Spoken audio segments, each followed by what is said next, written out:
Welcome, in this video I will show you how to check for system updates on Apple Watch Ultra 3.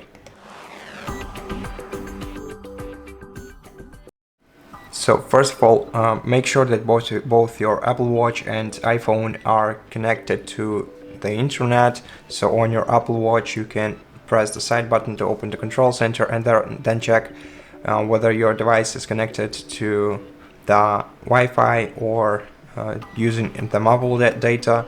You can hold down your finger on the Wi-Fi icon to make sure that it's connected to some sort of network, and do the same on your iPhone.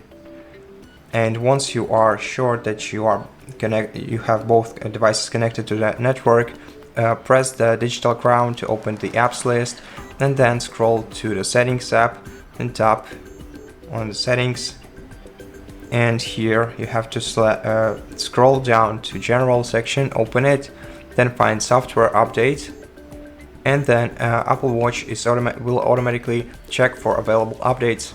As you can see, this Apple Watch is up to date, and that means that there are no available updates at this moment.